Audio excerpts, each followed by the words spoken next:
thankfully I've been purging in lucid dream state.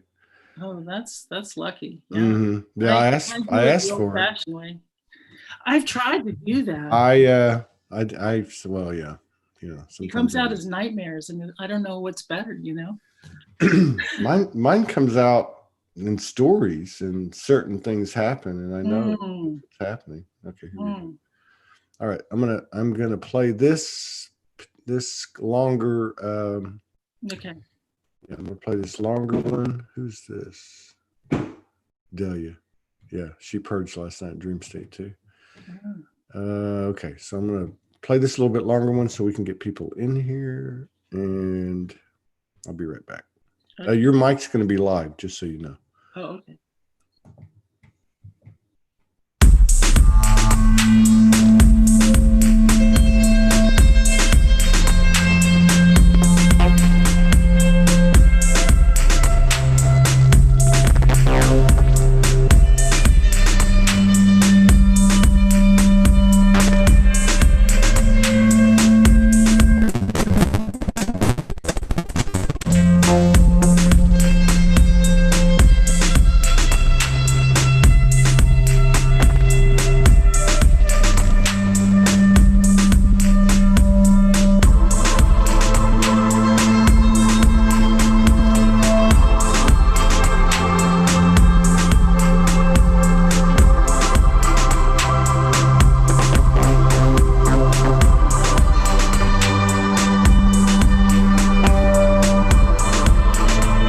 Resurrection is not limited to icons, but unlimited to the life of our souls.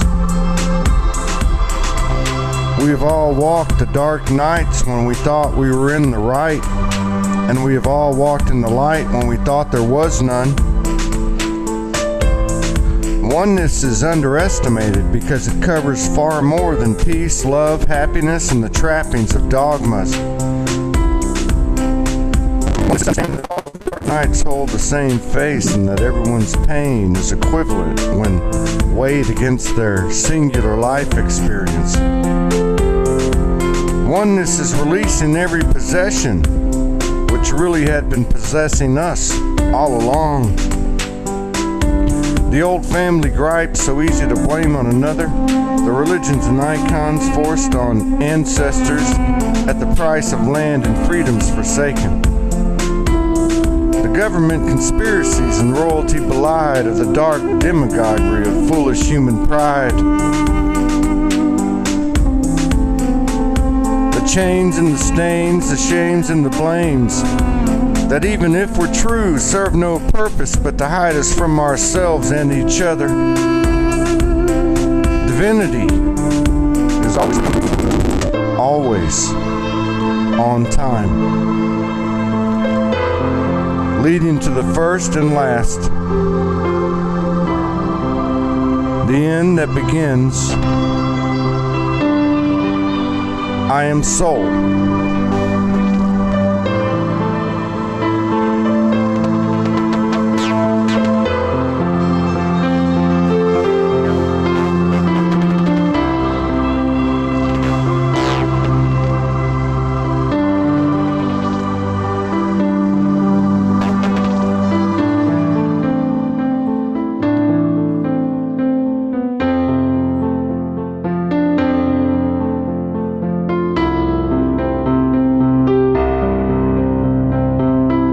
Okay, I had to get some stuff set up, so I played a longer intro.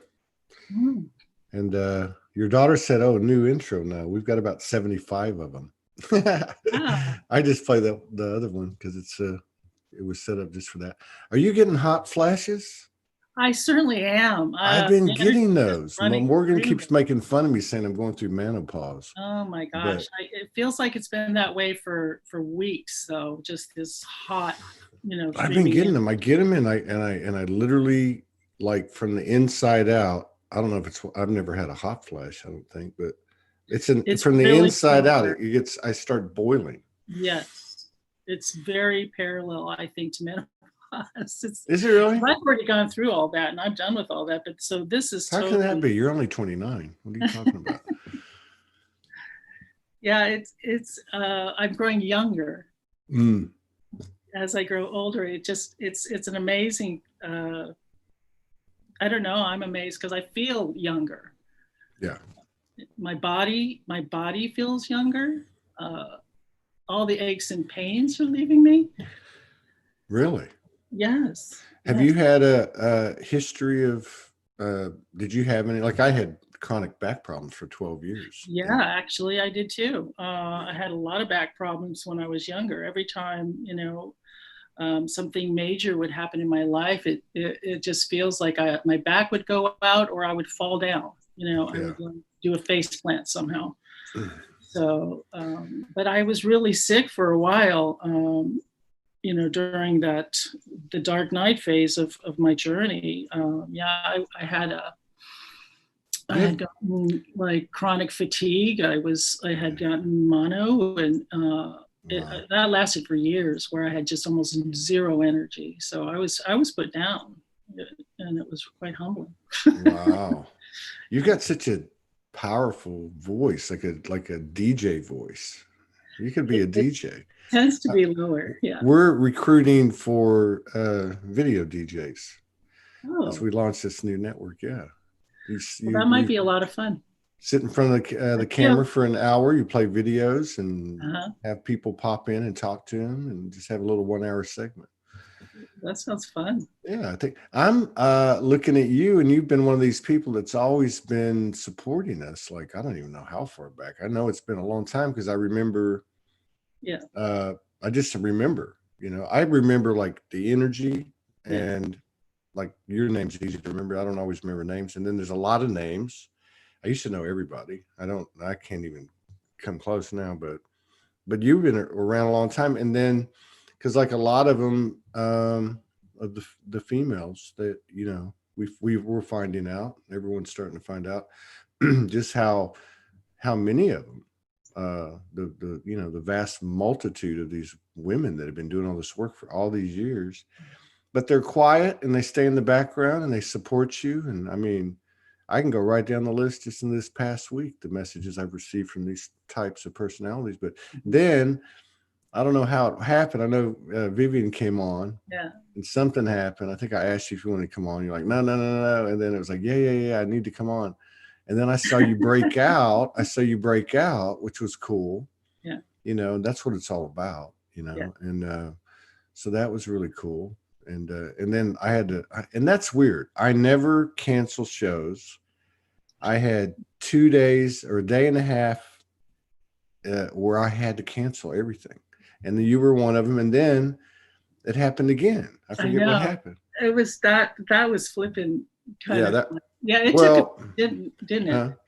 What? But well, it was all meant to be, because it's always a blessing when you get more time to pull. I needed time to pull myself, more into a space where I felt like I could hold this this I am that wants to just be centered fully, and I wasn't there yet. I had to purge some more.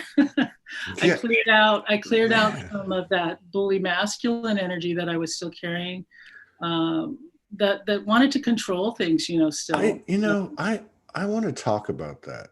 Yeah. I've sat here and observed, and I've tried to verbalize. It's not so prevalent now, but I remember the 1st of June, and then I guess last month, for sure, maybe even before June.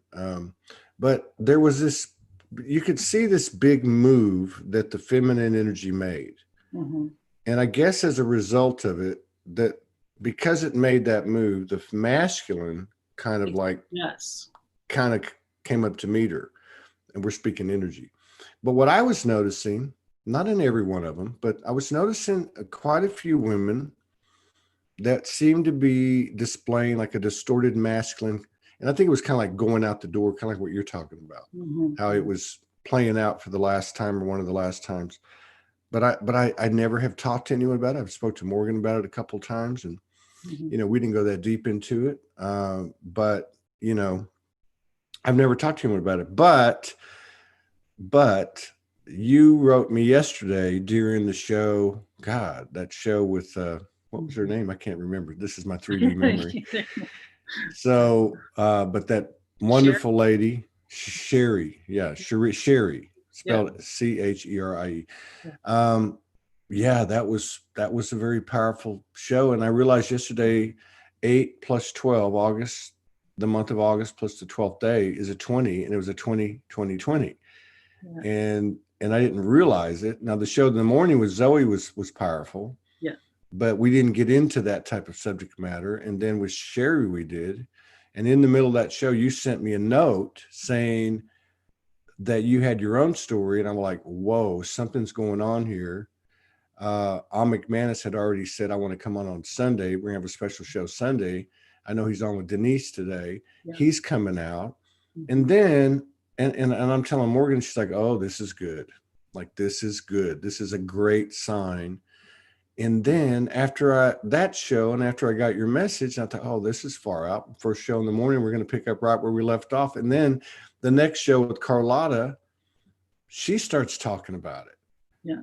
And I'm like, wow, something is really going on here. So I thought, you can go wherever you want to go with it, but I want to give you the respect of having a place to talk about it. If you want to talk about it, you've got full support, and you know that. And and it takes, and I just want to say, anybody that talks about it, to me, has the biggest etheric balls in the universe, because it's always easy to do something when it's become the norm. But when you're breaking down barriers,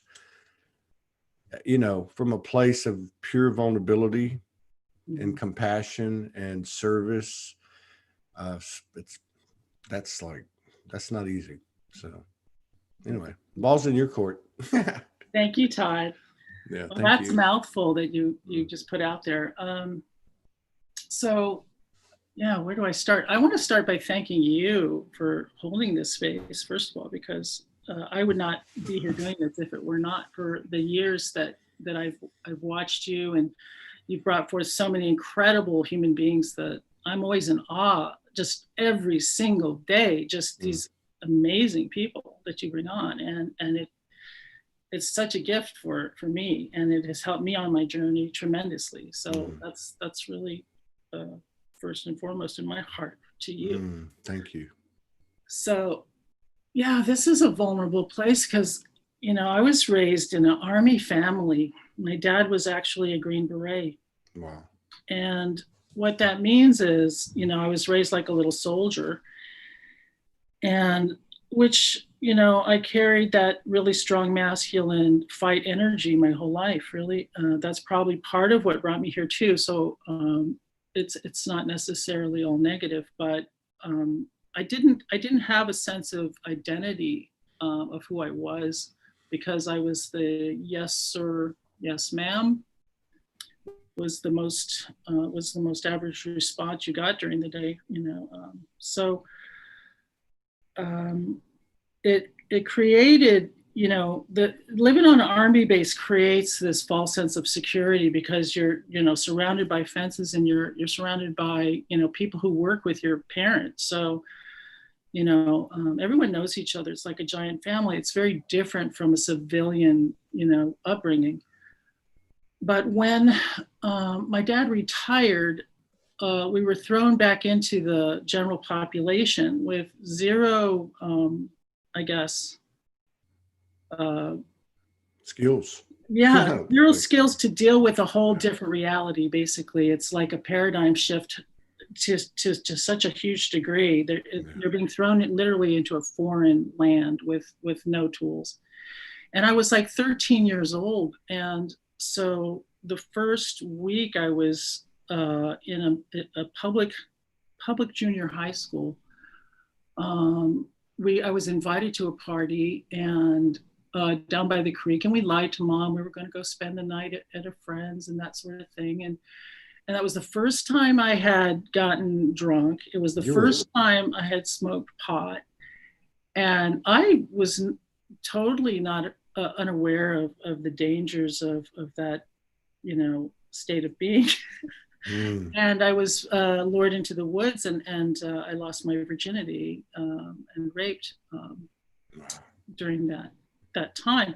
And after that, it it just snowballed. It just turned into this monster. It was like wildfire. You know, I was this new kid, and even my junior high school math teacher was hitting on me and ended up molesting me later down the road. And I experienced gang rape, and then, you know, that it just like became out of control, I guess.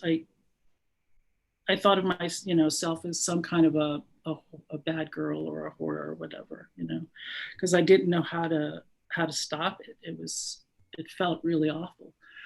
So for many years, you know, through my teens, off and on, this happened. But I was fortunate to get into a high school that was a private high school because I was a swimmer. And I swam on a swim team that used the pool, you know, at this private boarding school, which was a boys' school at the time. And they were turning co-ed and they needed local girls. So my family all tested in and we got scholarships to go there. And that was like a saving grace. I went in there for 3 years and had a really great education and experienced things that I hadn't experienced before, hanging out with people that were very wealthy and super worldly, and many from very famous families. So that was another, you know, paradigm shift of reality. And but I wasn't molested there because the boys that went there were raised as, you know, gentlemen, good men, good boys. And but then I graduated and moved to Aspen, Colorado, which is just the biggest party town, especially during the late 70s. Yeah. And I was a party animal at that point. I just was out every night dancing. I'm just a dancer and drinking and playing and doing a lot of drugs. And then it started happening again, obviously, this whole, because I didn't have the strong boundaries necessary to keep, I was somewhat more prepared than I was when I was younger, but still not to the extent I needed to be. And then the rape started again. I was so angry by that point. I was just like in a rage, about the sense of being out of control or not being able to control my own, body. And so I ended up just feeling like I needed to take it into my own hands. And so I went to Houston, of all places. There was a lot of oil money happening at that time during the 80s, late 80s, early 80s. And became a call girl for a short period of time. And made a lot of money because I did it in a very high-end sort of way. And I thought that would bring me more gratification from, what what I had been previously experiencing. So, but it didn't give me what, the internal respect that I felt like I was looking for. And so I was just very in a rageful place and just pissed off at the world. And I met this guy and we ended up robbing a place and we were just no good at it. We were horrible thieves, but so I got caught. We got caught. And I ended up in jail for a short time. And that was a huge piece of wake up experience for me because it taught me more. I was there for 6 months, honestly. It's wow. A long time. Were you in Harris County? Yes, it was one of the worst. I've been in that jail, and that is like the third worst in the country. I mean, that's that's at the time I heard it was like the worst. Yeah, it could have been. I mean, I know that one in Brooklyn and the other one's in Chicago. It was horrendous. Oh, it's bad. But yeah. It was bad. But talk about life skills and talk about, dealing with your shadow and finding out what actually my value was. Is that where it started to turn when you were in incarcerated? In a way, yeah, because it really showed me what it's like not to be free. Yeah. It took away everything. I lost kind of everything in that phase. And but what was my saving grace was my art. I draw, I paint, was doing poetry. And after I stood up for myself, the first time, which, you have to do kind of in a place like that against the largest person in there, the most scary person, then no one messes with you after that. Once you stand up for yourself. Is that what happened to you? Yeah. And that happened to me. I was there 34 days, and 4 days before I got out, the same exact thing happened. 25-man cell. And it was like worked. that. Yeah. And after that, they saw my skills, and they started paying me. They paid me 5 packs of cigarettes really for doing tattoos and stuff, and for drawing beautiful drawings on the letters to their children, for like writing little poems to their children and that sort of thing. So I became really wealthy for, the standard. Yeah, you're 5 packs of cigarettes. Well, you can't smoke in there anymore, but 5 packs of cigarettes would be like $500. It was a lot, yeah, because everyone came to me for smokes when they first came in because they had no money, in their account. So you were the boss, man. I kind of, but it was through, and then I worked the floor as well. So I was working with the cops, and I got a lot of cop friends through that too. They liked me because I was a really good worker, and I was friendly, I was intelligent, whatever. And so, but I was working both sides, and it was really an amazing experience, even though as horrible as it was, I kept getting delayed over and over again for a court date. But when I finally, came out, I think freedom became something that was just so precious to me, and I never ever wanted to ever lose that again. And so my heart beat for freedom and free world. Yeah, sovereignty, baby. Free world. Yeah. So that kind of went on for a while, and I felt that freedom again, and I had paid my debt back to society after so many years, and I ended up traveling, falling in love, and traveling to Europe, to go to Switzerland to meet up with my beloved, who I was going to marry at the time. But I was still very emotionally immature person, and so was he. He was younger. No. How old are you at this point? Like 20, 22? Yeah, I'm 26, I think. 26, okay. 7. Yeah, at that time. I had been to Switzerland a couple times. I don't know what it is with me in Switzerland, but I'm a grid worker. I've lived all over the world. So, the Army life, I moved every year of my life. So, I'm not, it's really easy for me really to travel and adventure. That's something that it's just like normal.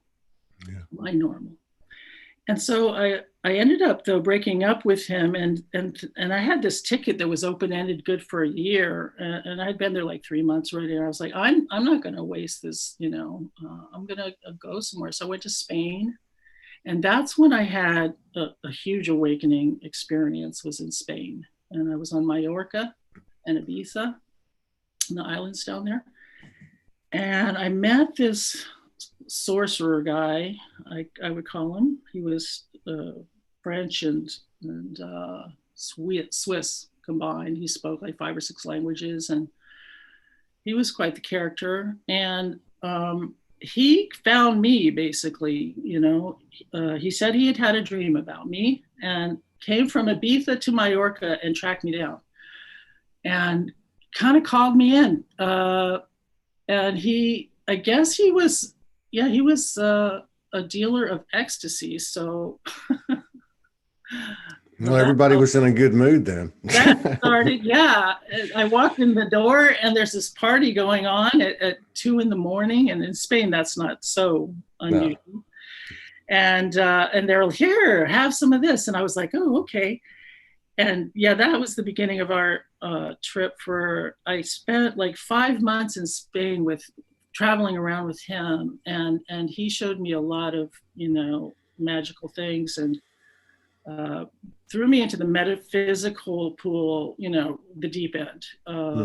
And I didn't know what the heck was going on, honestly. I just knew it was just mysterious, and I was so curious. I wanted to know.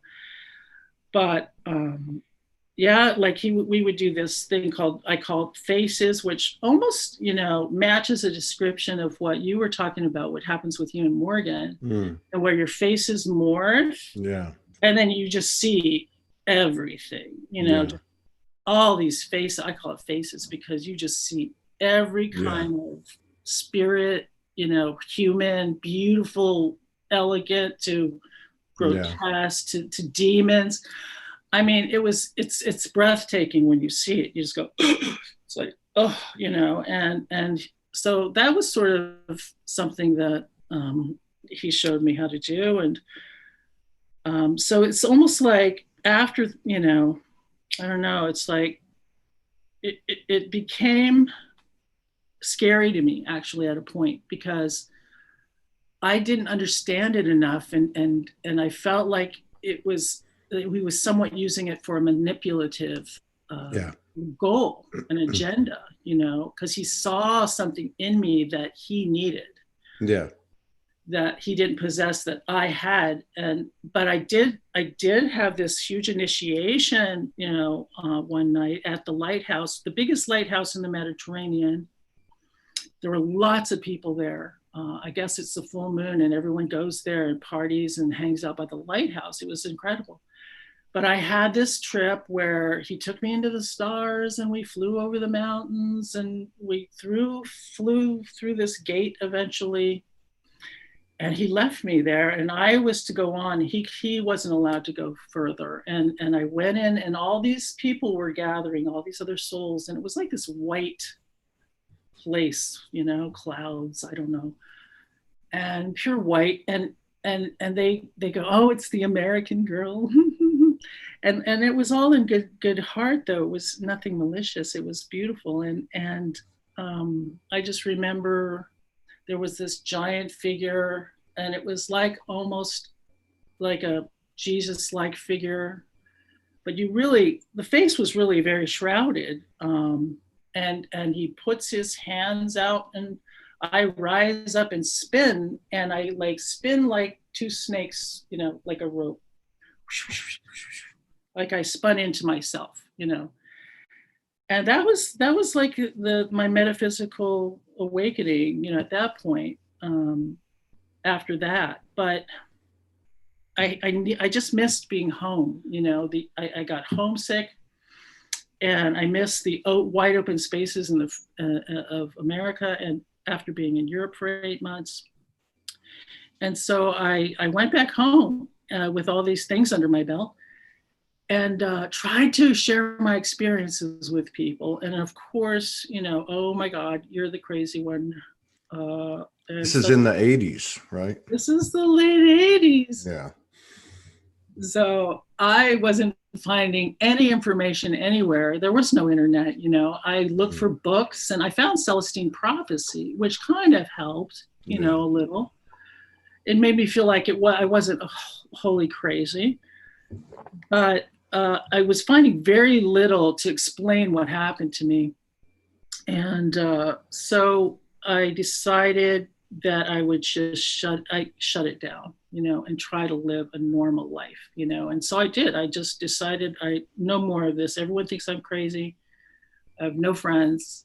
I got to change. I can't keep doing this. So I shut it down. And then I got pregnant with my daughter, and that really put me back into the 3D life again. And that was a huge turning point as well, just keeping her, being a single mother. Well, she's a handful anyway. Oh my God. You have no idea. I'm just kidding. Raising a star child. I mean, it's a challenge. I mean, they challenge you at every turn. They do not let you get away with anything. Mm-mm. As far as what they're concerned, they're going to get with what they need. So you checked back into 3D. You have Vivian, and then how did you get back, or how and when did you step back into the awake state? Well, I was kind of half in and out, still, because I read tarot cards and read about shamanism, and I've always been attached to nature and felt like I could speak to animals. Mm. So that always kept me connected, really, is the nature and trees. I always had this relationship with trees. But it was always kind of more hidden and to the side and just personal. And then 2010 or 11, after the market had crashed, I had no job, and I think I was on like, assistance or unemployment, I guess it was, for like a year and a half. And I took this job finally because I thought I was going to lose unemployment. So I took a job that I just hated. It was just horrible. And I was barely paying my house mortgage. And so I decided I would leave my house and rent it out just to save the house, But I had to quit the job in order to do that. And it just all worked out barely, and I got it rented just in time before, the mortgage was due again. And I had sold everything, I sold a lot of stuff, put a lot in storage. And so basically I was homeless. I was on the street, no house, even though I owned a house, I had no house. And so I kind of was just barely surviving. And then a friend said, well, you could live in this spare room I've got if you take care of my house, because she wasn't there all the time. She lived in Wyoming most of the time. And so I said, I was in Denver at this point. And so I didn't have a job, but I would go out and garden and, pull weeds for people for quite a long time. I did that. And I really wore myself out physically because I'd always pushed my physical self to the limits because I really didn't listen to my body at all. I felt like I was indestructible. I was a swimmer, and was always really physically talented and strong. So I took it for granted. And and I love gardening. So but I wore myself out. But I did find a job eventually and did that for a while. But all this time, something was rumbling and ready to happen. And then I got really sick. And then that was sort of like actually I was already like doing research, conspiracy theory stuff that whole time, actually. Yeah, it's hard to remember, it's like all a fog. It's almost like a dream itself, right? Yeah, the 3D memory's gone. Yeah, I can't remember stuff in time. So you went, you were like, you're a boss, man. Yeah, you're like pushing it like I did. I was crazy. I would do almost anything I wanted to do because I was that sort of like irreverent towards. Yeah. Like thrill seeking, death defying. Yes. Yeah. I can relate to that so much, but badass. But and then on the whole thing with the sexual distortion, which is really coming up. It really is coming up now. Well, is it like differently? What's that? I've really come to look at that experience differently. I don't hold the same charge at all towards. Yeah, you don't have it. That's what I was going to. Yeah, I was going to say like. So, what I was gonna say was it. I guess at some point, you had to have dealt with it, and I guess recognize. Did you recognize something was just active in your field? Yes. That was continuing to play out. Yeah. Yes, and what it was an addiction to the attention. Yeah. We all want affection. We all want to be seen and loved. And as a young girl, because I had gotten that from my father, or really my mother mostly, but it was like a neediness for attention. And so I put myself in a lot of situations that were really with bad characters, And so, because it was an addiction, and I have to admit, I enjoyed a lot of it. You know, there came a point where some of it was just a lot of fun, you know. Yeah. And I can't pretend it wasn't, because it's part of owning, you know, our sexuality back. But you know, and I didn't honor it because it was more like a drug.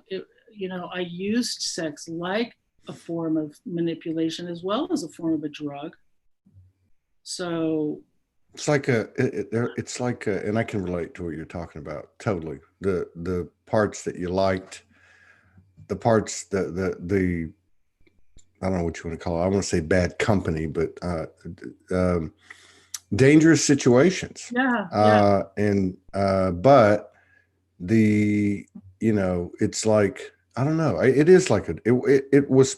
I don't want to say it was like a drug, but it all kind of went together, and it was like every day was a lifetime. Like every day, you go for it as deep as you can. 100%. Yeah. Right. Then you wake up the next morning and you're like, holy oh my shit, God, what the fuck did I do last night? And then you have to get up and go live again. Yeah. And you've got to deal with all your shit plus what you did last night. Totally. You know what I mean? Get it. Yeah. I see it too as a form of, you know, self-soothing. You know, as a child, we don't have healthy ways to soothe, you know, the extreme anxiety that I was in. So that was a form of, like, you know, petting myself or giving myself, you know, something. You know, I didn't know that I could do it for myself. You know, I had no idea. Yeah. Until much later, you know, discovering who I really was. You know? Yeah. And there's something to it, because I remember when I came off the street, I met this girl who we had a soul connection, and like several lives, but like friends, brother, sister, that type of thing. Mm-hmm. And I remember asking her, how did you start waking up? You know, I had just come into light worker groups and stuff like that. I didn't know any of that stuff. And she told me through sex. Mm-hmm. Now, she wasn't like a nympho or anything, but she said that she was reaching these points in, you know, in her relationships, in the intimacy of her, you know, just her romantic relationships. And that she would reach these points of like a godlike energy. And that's how so like, when I think about, you know, my past and what you're relaying now, as it comes back up, there seemed to be some type of innate knowing that's what we were chasing every day. Right. And of course it got very distorted and all that stuff. Right. But that was a carrot on the stick you were never going to catch. Right. Yeah. It was so frustrating that, you know, when I finally collapsed, you know, into nothing, basically, for, you know, the Kundalini came in through, I got sciatica like that, which put me down again. Just when I was healing from the chronic fatigue, sciatica hit me and I'm down again, you know, I could barely walk again. It's just telling you, this journey is so humbling. The sciatica is horrible, man. It's horrible, very painful. It had me down for 12 years. Yeah. Yes. I've had it now for five years now, I guess. But are you still dealing with it? You still dealing with it? It's almost gone. I've almost purely healed it. Every time I purge, I swear, it gets a little lighter, you know, a little bit better. And so clearing obviously has everything to do with. How did you bring into alignment? You know, they talk about, I did a lot of mine with the guidance of Morgan, you know, so there's the parts about calling all your aspects back that you left on the table, right? Which I spent probably a year and a half or 2 years doing that, because there was so many, and, you know, they would pop in your head. And then there's the part about just getting to that place where you've got this continence and disposition now. Was there something that you utilized to do it? It's brutal honesty with itself, you know. It comes to facing and loving back all those aspects, really. Yeah, it's Yeah. it's doing shamanistic journeying and soul retrieval and that sort of thing, as well as just plain old looking when you trigger, going back into your cave and saying, okay, what's that about? And really talking to that aspect and feeling into your body. I literally go into my body and feel where the heat, is coming from, where that energy is stuck. And then once you go in, you can talk to it just like a child. And I see it as an inner child, and feel out the energy. And it shows me basically what event I might be clearing, or, what belief system that I still hold on to, or aspect of myself that I don't love or reject, and just love it back into myself, basically through crying. And I do Ho'oponopono for many years. That was very helpful. Purging's always helpful. Yeah, just crying like hell. That's the bottom line. You end up on your knees sometimes begging. Oh, take me now. Curled up around a fire hydrant or a telephone pole. It's like Did you? Bottom line. Did you have like? That's great to be able to laugh about these things now. I mean, I'm talking to somebody who's actually lived my life. I mean, I'm sitting here going, "Oh my God!" I know we have a lot. I felt that from you, that we have a lot of parallels. Yeah. I usually say, you know what? I think we came from the same branch of the tree of life, but I think we actually came from the same root system. The root tributary. When I found you, I felt like I had found family. I have to be honest. Very cool. I was like, oh my God, this guy. I understand him. Well, I wonder why these. No, I'm not going to go there. It's not. This is about you. But did you ever have? So I had, like it happened, like in the younger years, and then kind of in between marriages. I had 2 marriages, and then when everything flipped in 2011, I kind of went deeper than I ever went. I mean, it was like I want to die. I was, like you were talking about. But my question, and so from that period, which was probably about a 2-year period, I had a lot of PTSD. Yeah. Did you have that? Oh yeah. I didn't realize it, but I was, being raised by a guy with PTSD. He's a combat soldier for 2 terms in Vietnam, and he had to have gone through, MK Ultra mind control. Absolutely. That's how they train their super soldiers. It's how I think they put, they put stuff in their food. I mean, I mean, I've talked to guys. I mean, it's a part of the drug. What do you want to call it? That culture. I mean, I've talked to guys that were in Iraq and Afghanistan, and it's a daily deal.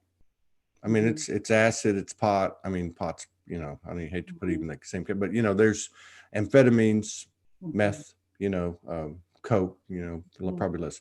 But I mean, acid, and every day, even going on patrol or whatever, that they're tripping. So, they don't want to be there. Who wants to be there? And that was part of the rage that I cleared just last week. Really? It's that male domination that I was carrying, of rage, of self-sacrifice throughout lifetimes, of putting my body on the line for causes like the government or the king or whoever I was, fighting for. On the battlefield, getting killed over and over again. That's how I see some of my previous lives were brutal. I have this warrior, line on both sides. So a lot of battle was I think. So you were clearing ancestry, Yeah, you were clearing. So just to close out the PTSD part, I was just curious because. And I was just going to make the comment. And the only reason I'm making it is not about me. It's because it might help somebody, and maybe you've got something to add to it. But one of the things I realized, when certain things would flash in my head, I would start to twitch, and it was almost embarrassing. And but later on, as I started to learn to clear, you know, Morgan taught me a couple things, and just dealing with my own stuff, like you said, the brutal honesty of the soul. Then I almost looked at it like I do triggers now. Like, so when it would come in, I would twitch. I'm like, that's not clear.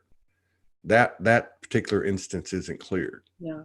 So, you know, that became a kind of a good thing, you know, from at first being a bad thing. Yeah. Physically, I know I can get like a convulsive little thing happening, you know, where when I'm clearing, sometimes I convulse, you know, and my eyes and my face twitch, you know, that's a thing. It's pretty regular. I thought all witches did that. Maybe they all do, and I'm just everyone. I'm just kidding. I'm married to the what do they call her? La Dame Blanche. So, but now you were talking about this thing that you brought up at the beginning of the show too, and you just brought it up again. Now, and I was observing this whole thing: female incarnations exhibiting distorted masculine over this period of time, which I would say maybe it was May, June, July.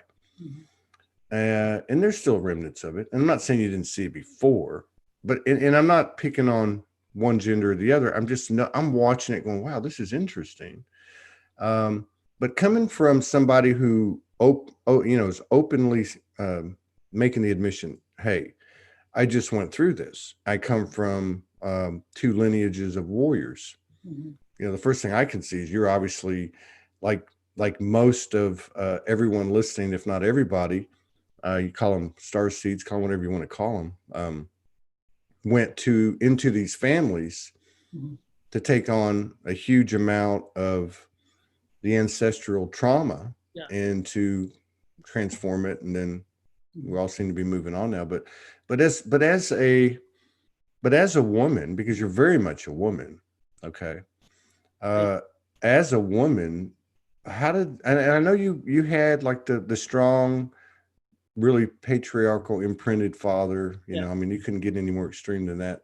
Right. But what did that look like to you? Did you just wake up and go, oh, this program's been running, I'm getting it in this moment, and I'm gonna transform it? Or did you take any self-judgmental beatings from it, you know, from carrying that in your field? I mean, I'm breaking code now. I mean, it's like I'm breaking the code of silence. You know, that is part of that brainwash control system. Is you don't tell anybody, and that it goes with sexuality too. Absolutely, it does. You know, that it's that whole grooming energy, as well as, you know, you don't tell anybody, you know. And I'm a traitor, literally, kind of just by even talking about, you know, the dysfunction in the family. That's so you just don't want to be seen, you know. And that's what I had to break, is every time that I revealed myself a little more, this masculine bully inside of myself would pick on me, basically, for doing it, you know. It was my own internal control system, you know, patriarchal energy that was keeping me down, keeping that divine feminine energy from revealing itself fully, and owning my own power in that respect. And each time, like, I made a video or showed my face, you know, there were always the subtle repercussions, you know, of that energy coming in and saying, you know, shameful things about what I was doing, or you're gonna, you know, be a traitor to the family, you know, the family, whatever, you know, everyone's gonna hate you, that sort of thing. And so you just have, it's like I just layer by layer have to let go of this idea that I need to be loved by anybody, you know, or approved of by anybody, you know, to feel good about who I am, or whole and complete. And so now I know, you know, who I am. I really truly feel like that last clearing just did a huge number on that patriarchal male energy, because I just refused to bend down to it anymore. It was just not going to happen anymore. Well, I'm so glad you shared that, because like I said, I've talked to Morgan a little bit about it, but we've never gone deep on it. And I know I'm not just imagining it, you know, sitting in this chair. I go through the news feed, share 30, 40 posts in Soulology group. And, you know, so I'm exposed to certain energies there. And I know I'm not, you know, I'm not the smartest, you know, the sharpest tool in the shed, but I'm not the dullest, you know. I mean, so here you give me this explanation, and immediately I start to understand, because now that probably helps that we lived similar lifestyles too. But so if I think about it now, all the damnation, you know, the self-damning, you know, dialogue and rhetoric coming from that multifaceted, egoic, whatever you want to call it, was feminine. It was browbeating. It was, you're not a man, but from a feminine standpoint. You know, toughen up, grow up, but I mean, not in a healthy way. This was in a very judgment. And now that you've explained that, and you're saying this was like a, you know, a controlling masculine.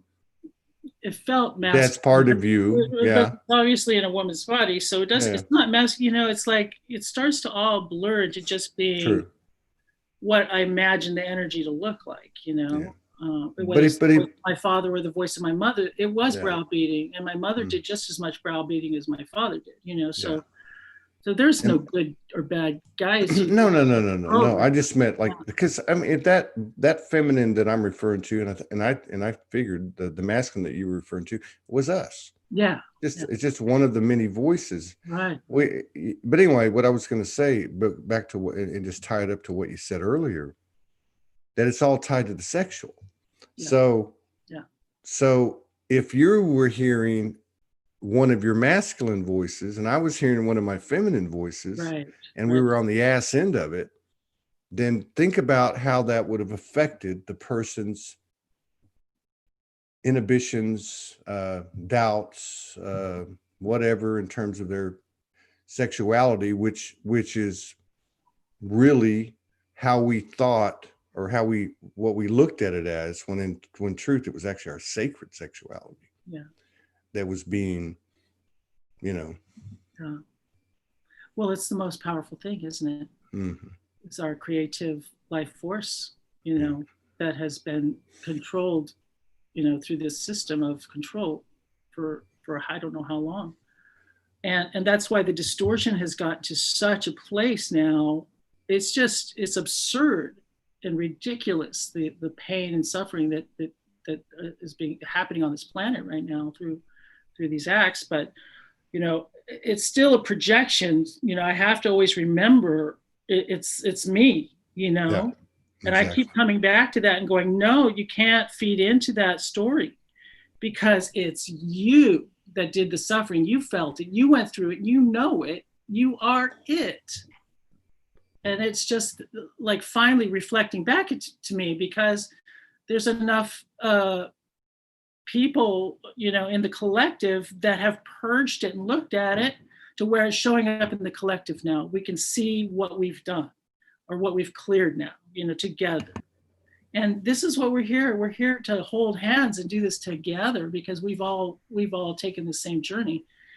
And we know it intimately, and it just, the out picture looks very different for each one of us, but we are that same energy of absolutely balance. Well, you said it earlier, until you own it, right? So when it's your personal life, you know, on one hand, it's very difficult to own it, but you get to that point. It's actually easier to do that, I think, than to own the external.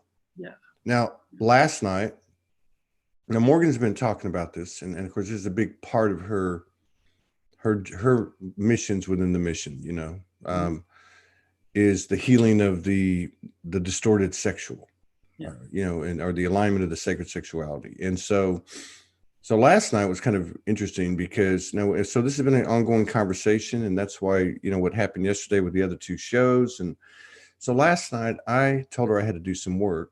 And I, you know, she felt like watching something and crocheting. And so she starts watching this Jeffrey Epstein Mhm. 4-part series, Mhm. which I'd heard about. And so I'm in the room here, and it's a small place, wood floors, so you can hear everything. Yeah. And I'm listening to it going, what in the hell? Now I'm pretty well read, but it was very interesting. And so I ended up watching the last episode with her, and we were just talking about it. She's, and I told her, I told her last night, you need to write a post on this. Yeah. Because she's pulling it in, and usually she won't put a post out until she's really got her arms around it.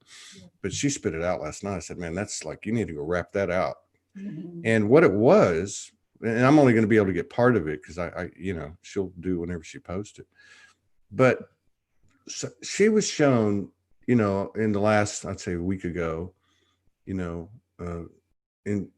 she was shown how the sacred sexual energy was taken away.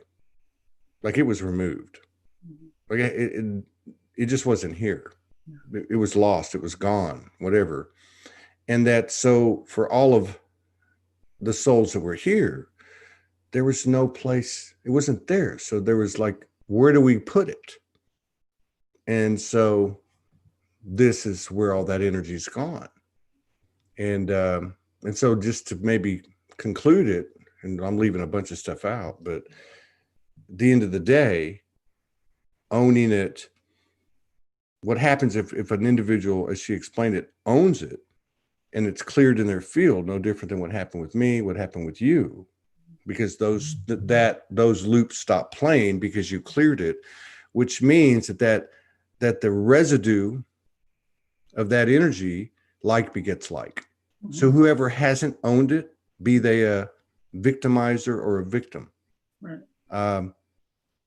If they haven't cleared it, they haven't owned it, it's going to come hit them in the face. Yeah. And as this divide gets bigger, and say there's a strong minority over here who's cleared sexual distortion and all the things that go with it, right. The trafficking, the child molestations and all.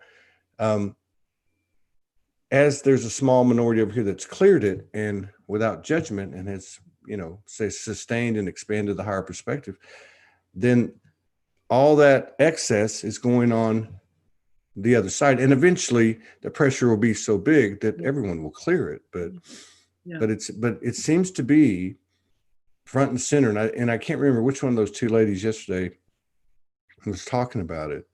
Or they both were talking about it and saying that this is the biggest. This is it. I mean, this is the biggest of the biggest. Yeah. I mean, this is like, so when I was watching that Epstein thing last night, I'm real skeptic. Like, I think anything that's getting any press or any type of exposure, I don't care if it's the internet, an alt news network, or CBN or whatever they're called, CNN. I look at it and go, there's a 50-50 chance that that's a bunch of bullshit and that's a psyops, false propaganda, controlled opposition, whatever you want to call it. Right. And I was looking at that one last night, and I was talking to her, and I said, it's kind of interesting to me. I mean, I thought it was fantastic, the way that the victims were able to speak and be heard in their stories. I only saw the last episode, but I thought, well, it's kind of interesting. They're throwing all this, onto this dude and now this lady Maxwell. Right. What about all the other people? Well, there's millions of people, billions of people buying those children. Who are they? That's what I'm saying. Yeah. And even the ones where you have, and I'm not getting into, this isn't a political statement. I'm just trying to make a point. Even if the Clinton, 27 times on the tree, and all the other shit that they've got, like, and it pisses me off because I think to myself, and listen, I root for Q, I root for Trump, but I don't buy the bullshit.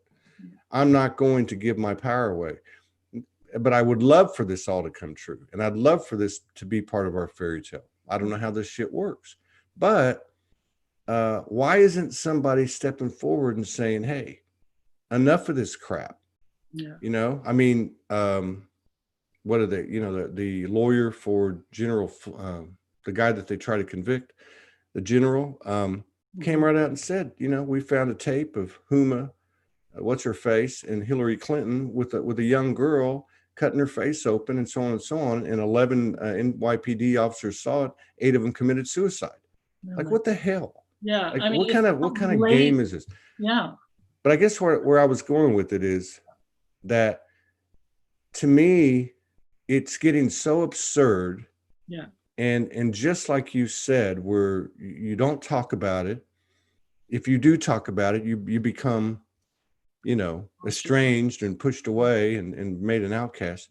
But I think I don't know, maybe what's going to happen is it's going to become so distorted, people will have no choice but to go within themselves and own it and just block all that stuff out and stop looking for justice out there and alignment out there and look for it in themselves, even especially on these issues where they don't identify with. Mm-hmm. Yeah, it's like you know your story, like you bravely told. You had a lute playing, I had a lute playing, and did it come from this life or another life or ancestors? It doesn't even matter. It doesn't matter. But there was a lute playing. Was that lute me? Right. No, energy, just it's like a whirlpool of energy that you're caught in. And when I take the personality out of it and just see it, everything as energy, it makes it a lot easier, and then I don't take everything so personally, including the out picture that I see in the world, and the stories that are being told about it. It's easier to just detach from it because I know it's all just energy playing out and wanting to be released and freed, because it's just trapped energy, that energy is meant to move always. Yeah, that's right. It's meant to move, and it gets stuck in the body. We talked about that yesterday. Morgan said the most profound thing though last night, and I know she's going to put this post out. She might even be doing it right now. And what she said, now you got to remember, she from 3 to 13, right. she was being, brutalized and raped by 4 different men. Mm-hmm. And so she, so she doesn't look at it this way, but, like victim, all the things that those women exhibited on that show last night, all the things that individuals like Morgan and yourself, have felt. Like, who can I talk to? Are they coming in the door tonight? Is it going to happen again? And so on and so on and so on. All that stuff, right? And she said, now it's being flipped. Yeah. She said, imagine all the people that are around Maxwell and Epstein that are just sitting there waiting for the shoe to drop. Imagine how they feel, Yeah. Always looking behind you, you know what I mean? Like, it's shifted, and it makes sense. Like you said, it's energy. So it makes sense that it has to go. If it's not going to be here, it's got to go here. Exactly. So. Yeah, it's a force much greater than anything that we can comprehend, this movement when it starts to happen, I think, it's sort of like a dam, and you finally punch a little hole into it, and then, eventually the hole gets bigger, and then it's just gonna come pouring out, because the water won't be stopped, because it's water. It's all water. Everything's water. It's all energy. It's this force. It's soft and it's strong. That's what I said last night. I thought, well, you know what?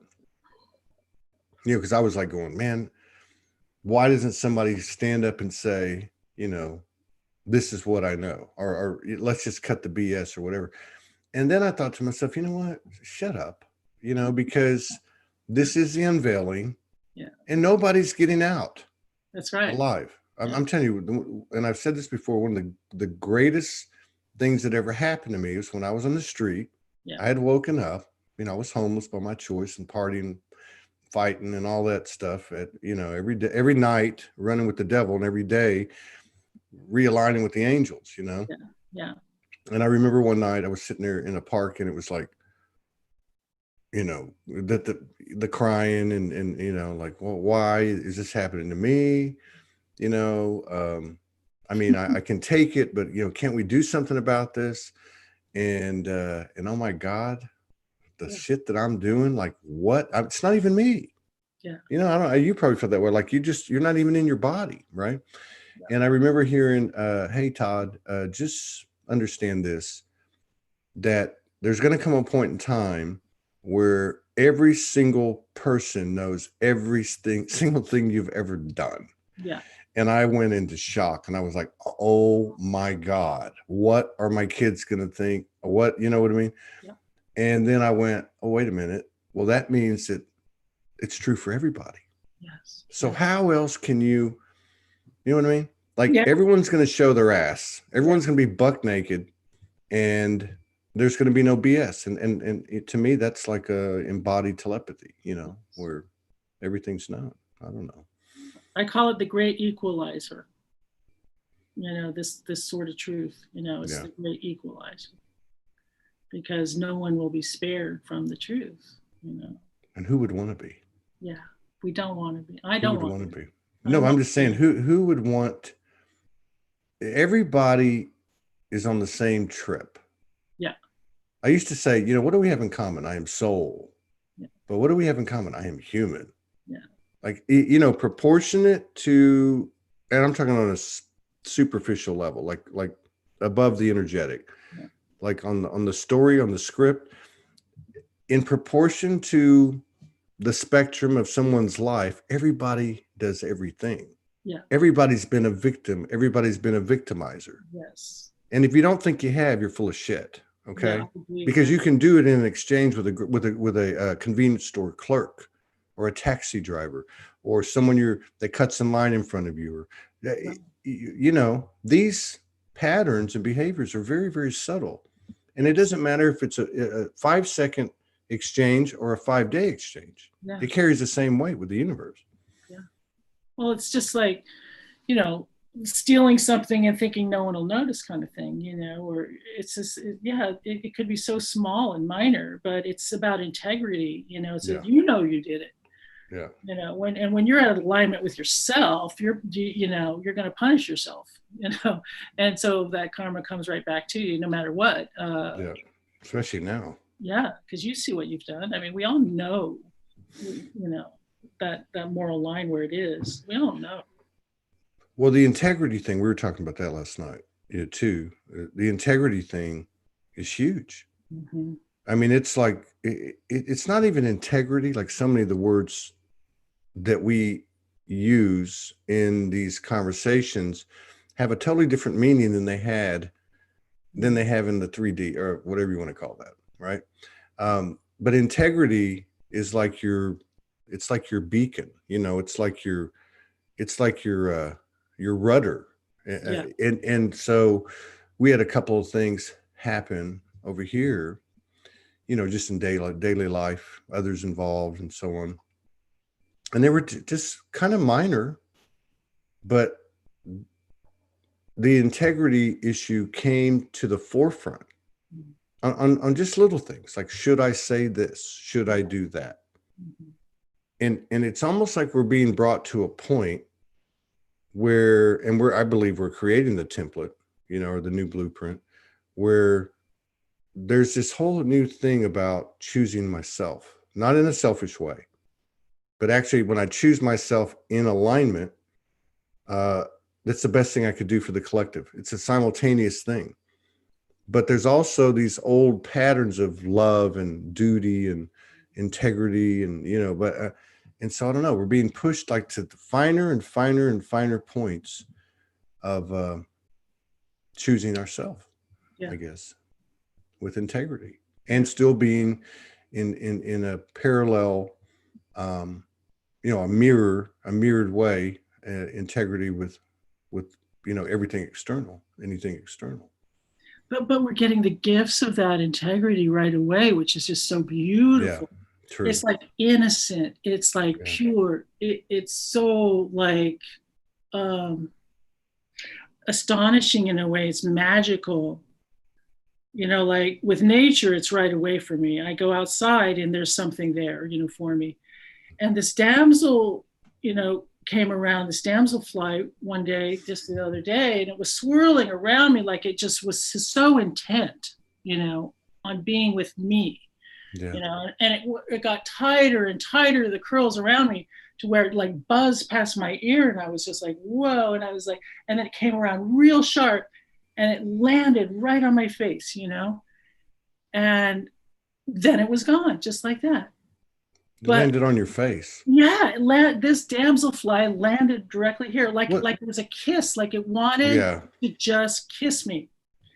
And I was so delighted and laughing like a child, and in wonder for hours after that, because it was so intentional and it just felt so precious, and it costs nothing. Yeah, it's not about that stuff is real.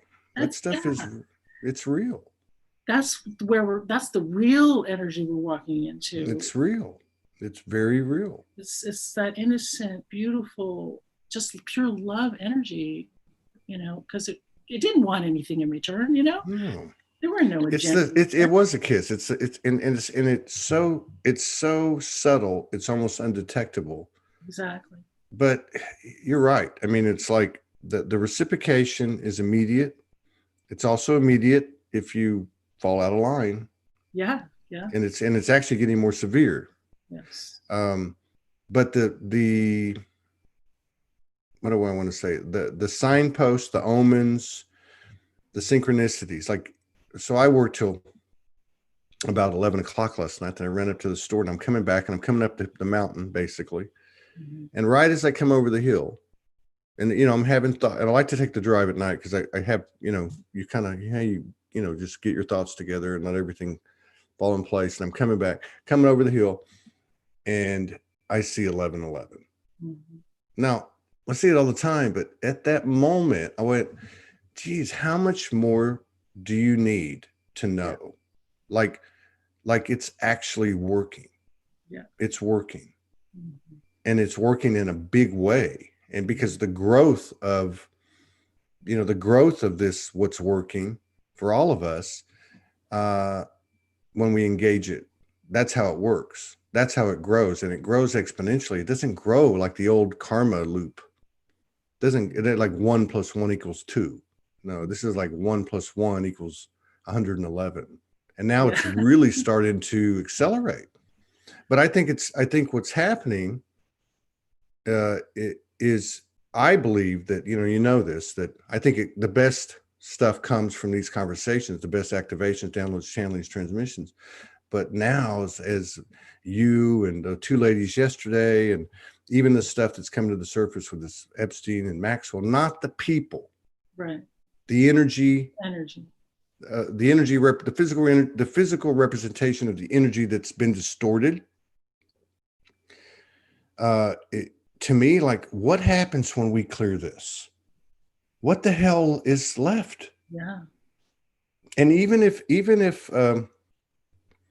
we don't clear it fully, let's just say that it never ends like everything else that seems to be presenting itself. We go deeper. At least there's an old saying, if you strive for perfection, even if you fall short, you're going to do pretty good. Yeah. So if we end up in the 90th percentile, and we're in the 30th percentile now, think about the changes that would occur just by the expansion or alignment or illumination of our personal energetic fields. Yeah. Well, that's it. You hit it right there, is that this is about personal expansion, you know. But you have to go to the bottom. The deeper you're willing to go, the more expanded you will be in reward, because it moves this way, you know. It's all one thing.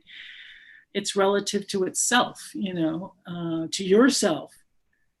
And then I'm getting to a place where I'm holding steady inside of that stillness, you know, to where everything around me can move, and the energy in my field is just moving faster and faster.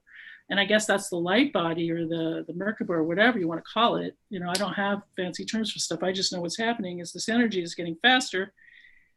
But there's a stillness in me that is immovable. Mm-hmm. And that is like, so that's where safety comes from, that feeling of safety, because it is still, it's not moving. Nothing can move it. Yeah. And it's just this energy swirling, and I can hold it, you know. Yeah. And that's the miracle. It's like, oh my God, that you fear nothing, you know, when you feel that immovable space inside of yourself. Yeah. Nothing can harm you, you know, nothing.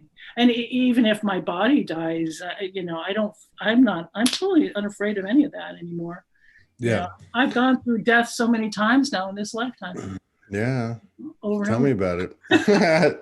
And you know, that's one of the things going back to the Harris County Right. Yeah.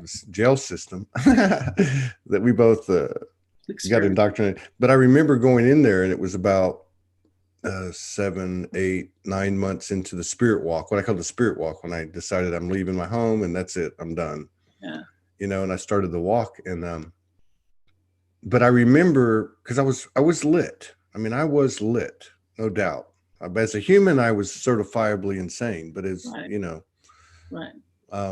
so when I went in, and what had happened was, even though mine was initially like a class B misdemeanor, Yeah. they put me with all the murderers and the rapists. Sure. They put me in a cell with the ones that were kind of stuck in the system, because you're not supposed to be in the county that long. There was guys in there 3, 5, 7 years, you know. Yeah. And but that still space that you're talking about, Mm-hmm. I mean, I was already in touch with it, you know. But when I got in there, something really happened. Like I really got solid with it. Like, what else can you lose? Now, you're treated like a piece of shit. Yeah. You're not even treated like a person. Exactly. You're fed very little, you know. You know, I mean, ramen noodles is the cigarettes now. I mean, but I mean, so you're in this whole, and then you've got the outside world. You got your kids, and then you know, I mean, that is when I really honed that space. It's like a almost training like ground for sure. Absolutely, it was like a walking, a constant state of meditation. Interesting. Yeah. Yeah, I remember that I knew always what was happening around me, even when I was sleeping. Yeah. That you have sort to. of, like, your senses get so amplified that you could hear. Yeah, you just know what's going down around you, and those heightened senses are, you know, I think what part of what I developed in there as well. You know, that it's ability, like, you know, you know, like soul. There's something about the soul sense, like when I was on the streets, and you know, you're walking around, you know, 2 o'clock in the morning, 3 o'clock in the morning, downtown Houston.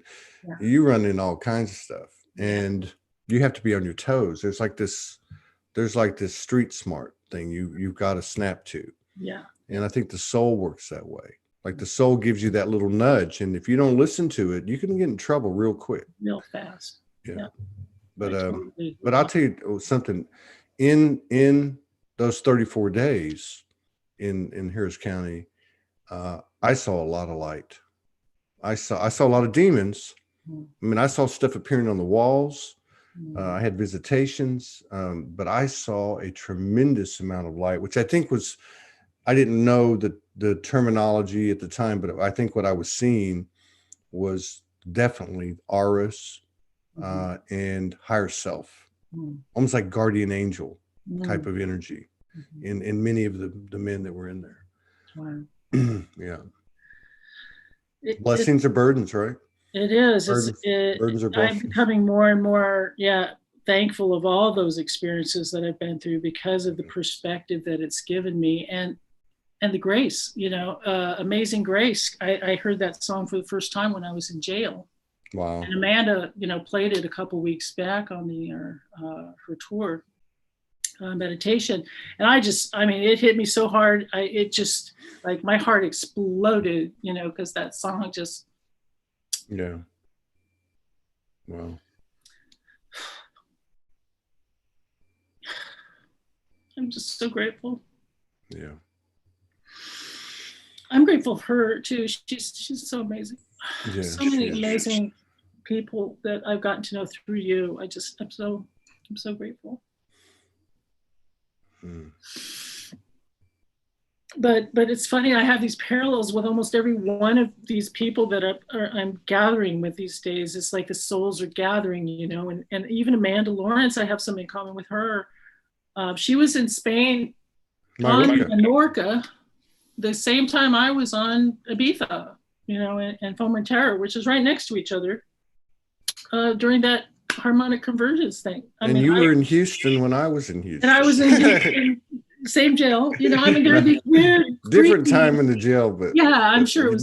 But you were there. I was there when you were there. I know we were there. There are these specific locations that are popping up, that are. It's just too bizarre, really, to not notice, the alignments. So it is all magic. It really is. Yeah, it's yeah, it's like, I don't know. It's everything's coming to a head. Yeah. And it's like strange. We've been on this. Morgan and I have been on this thing 3.5 years in this leg of it, which was travel, yeah. try to be together, don't have any money, don't have anything, right?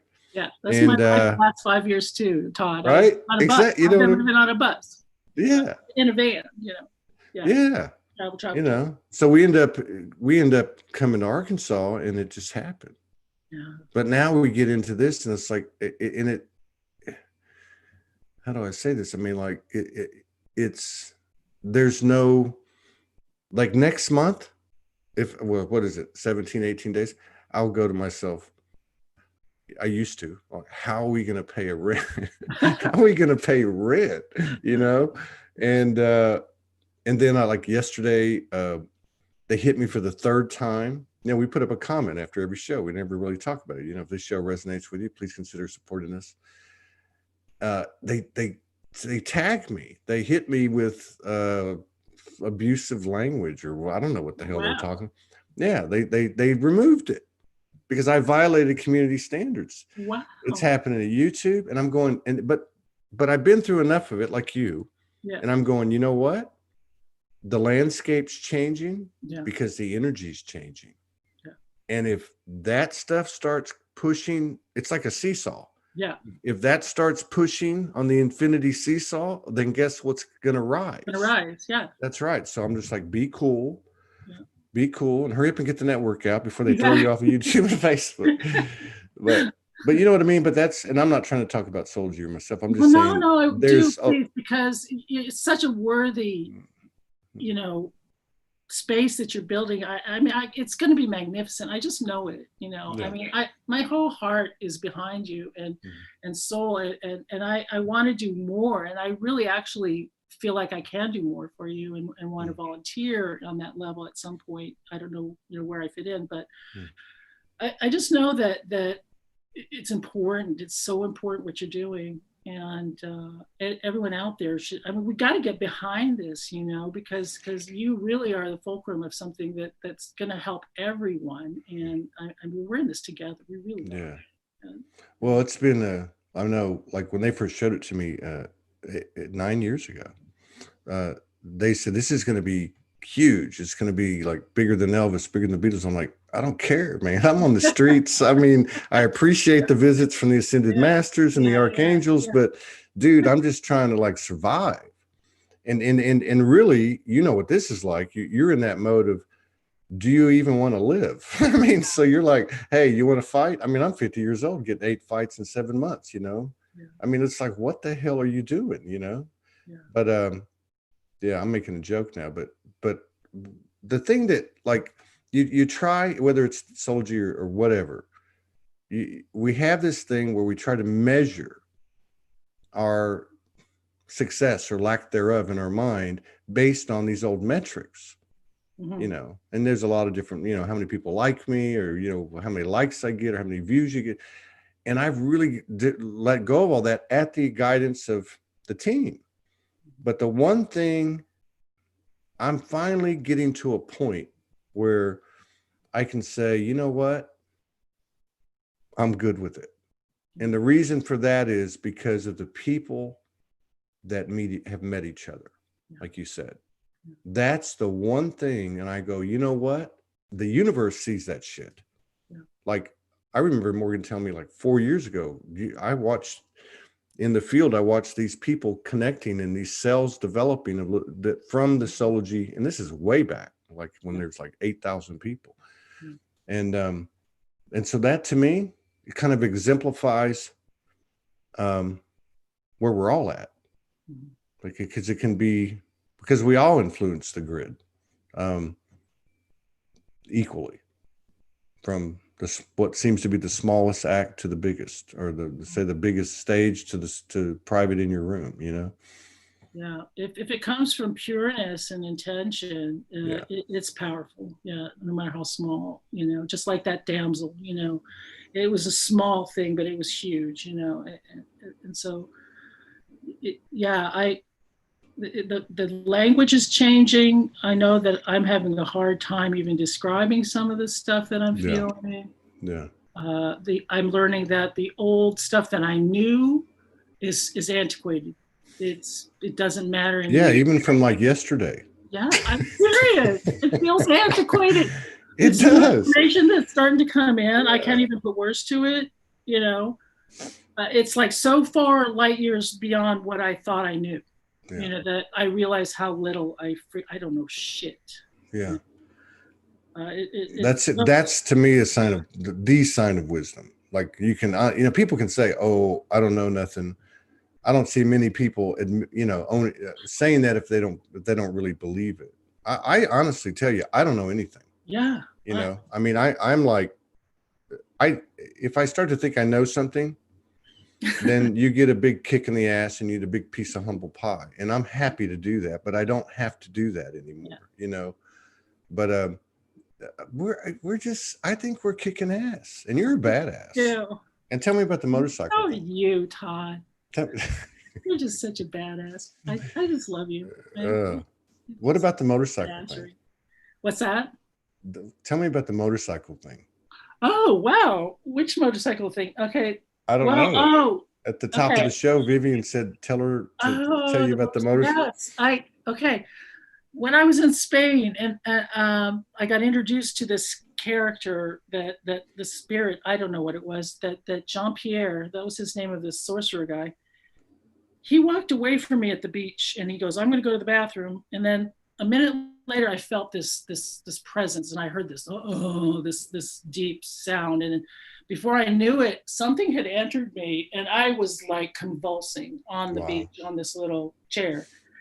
And he introduced me to him after he got back. I just wanted to run. I was like, "We got to leave here. Something's happening. Something's here." And I was freaking out. And he said, look at me, just look, it's my friend. And I guess he explained that it's his friend that's been hanging out with him since he was 5 years old, this spirit, whatever, guide, whoever it was. And his face morphed, you know, in front of me, and it just started melting and dripping and looking really weird. But I was freaked out for quite a while about this spirit that he hung out with. And every time it came around, it would sound like a loud motorcycle would just be there raging, you know. And that was that guy, right? That spirit. And so it chased me through my life for a long time. You know, I thought every time I heard, like, attached to you. It's sort of attached to this sound of a really loud motorcycle. But this morning before going on the show, I wanted to ground, so I leaned back on the tree, and across the street was a guy on his motorcycle, and he was just warming it up. Yeah. And I'm sitting here grounding peacefully, and here's this blub, blub, blub, blub, blub, blub, blub. And you thought, oh, shift. And I was like, what a difference, you know, how far I've come. Yeah. There's nothing chasing me, and this motorcycle sounds like a purring kitten. And I think that's another pretty good measure is, if you look back, I can only go back to 2014, because that's when I came off the street and I started to talk to people and be in groups. And but there was a lot more talk about protection. There was a lot more talk about external threats, whether they be physical or non-physical. There was a lot more, I guess, victim consciousness than there is today. it's just, if you really look at it, like, who were you 6 years Oh, ago? me. Yeah. Who was I 6 years ago? Yeah. You know, I mean, like, it's not even like, in the hell, like 6 months ago. Yeah. Just a week ago, I would not have been doing this with you in the same way. It would have been totally different. Yeah, same here. I got Because, triggered and 2 I'm mornings. glad I got delayed because I cleared something really big just this week. It was Was big. that the masculine thing you were Yeah, talking about? that thing was big. Yeah. And I And so saw the whole thing. I saw it, Oh, you know. wow. I mean, just, you know, I lived through it. I lived the whole pattern, and in every second, it's almost like every fracture of it, I could see what I was dealing with, you know, and Yeah. that, what, you know, when you say, you know, you cut off your etheric balls, that's what it was for me. It was Yeah. like that. I had to cut those etheric balls off of this entity Yeah. that was me, you know, and, Right on. and bring it down to a notched place of where it should be. Yeah. Uh, Man, this is trippy. yeah. It's So- really trippy.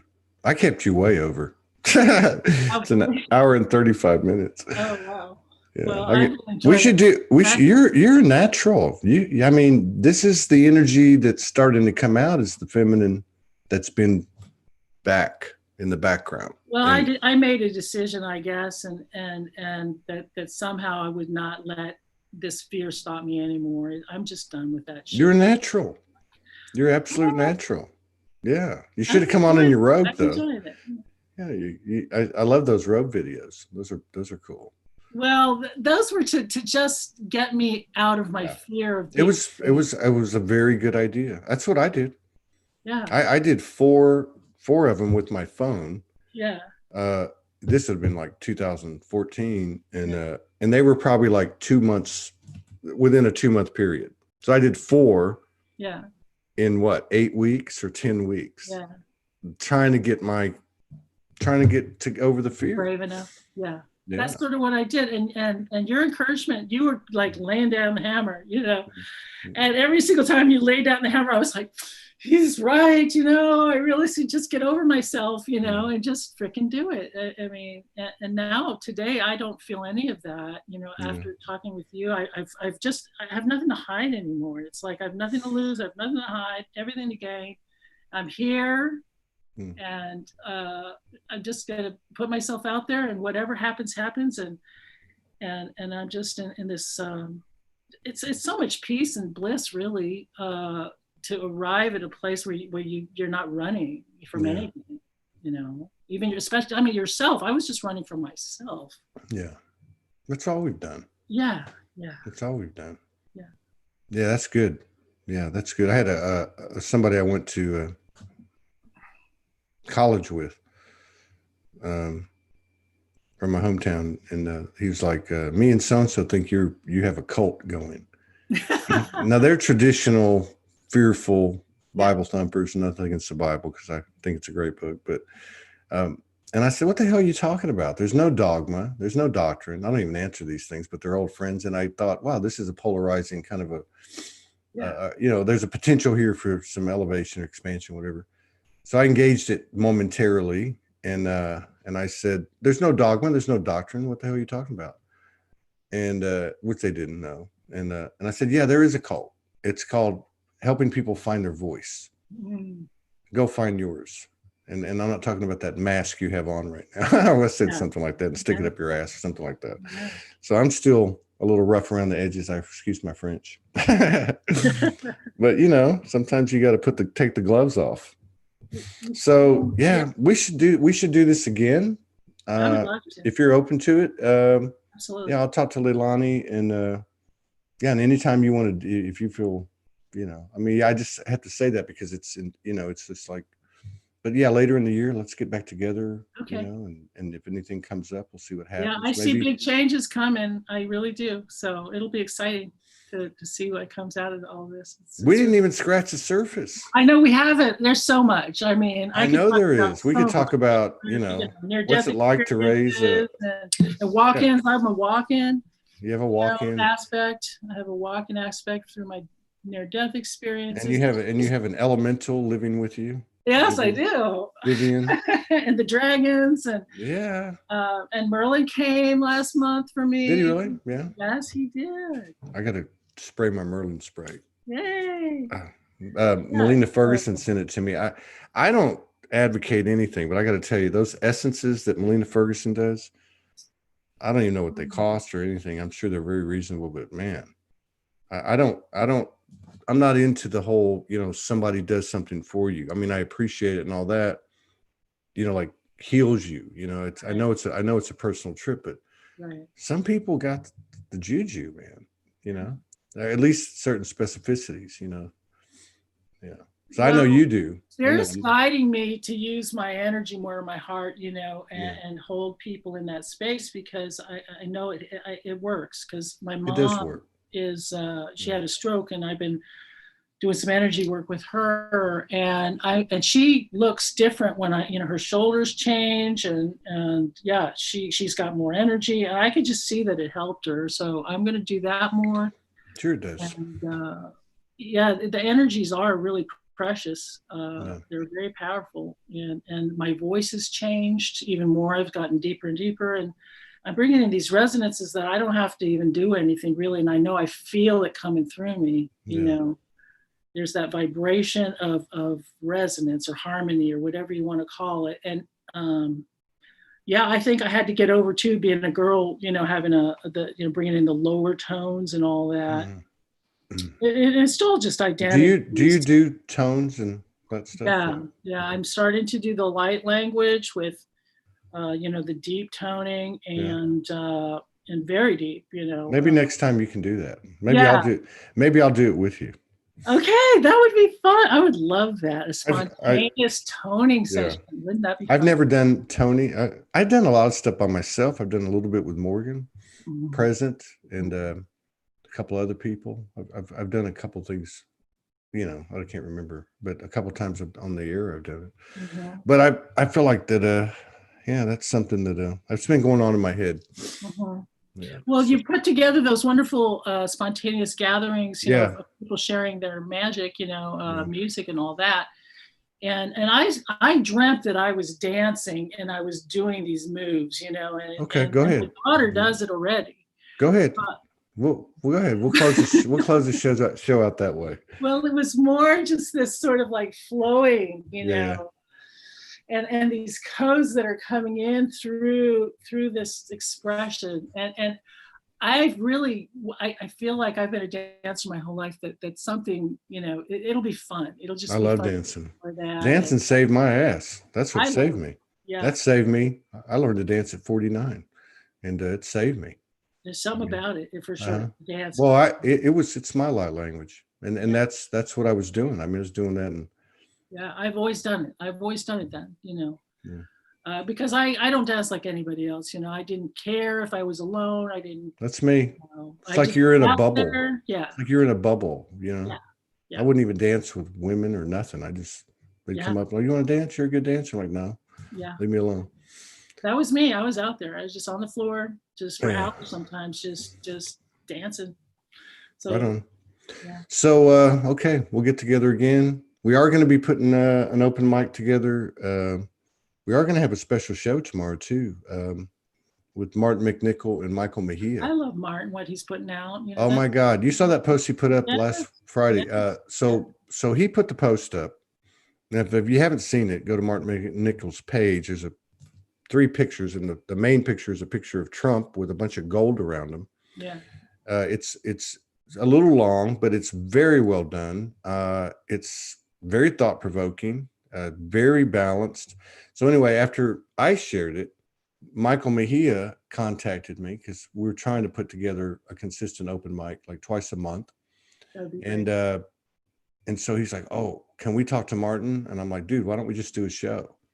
Yeah. And so we met, I think, Monday, and we're like, let's do it Friday. Like, let's not talk about it. Let's just go do it. Yeah. That's the best way. So we're going to talk about, that's going to be the subject of the show. Oh, good. Yeah. And then Om's coming on Sunday. Too is bringing in some really interesting. Om's a badass. I've always loved Om. I love what he pulls out. It's great. It's really refined, and Very interesting.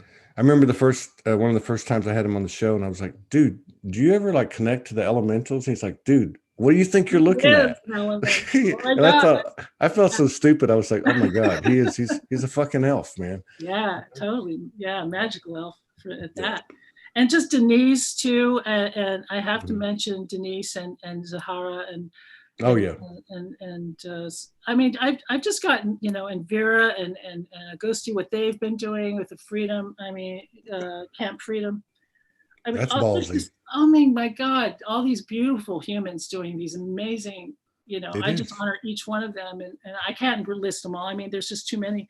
Yeah, that's a good 4 though, right there. Yeah, yeah. I loved Denise and Zahara came on the show and together. They freestyled. Yeah, I have the clip.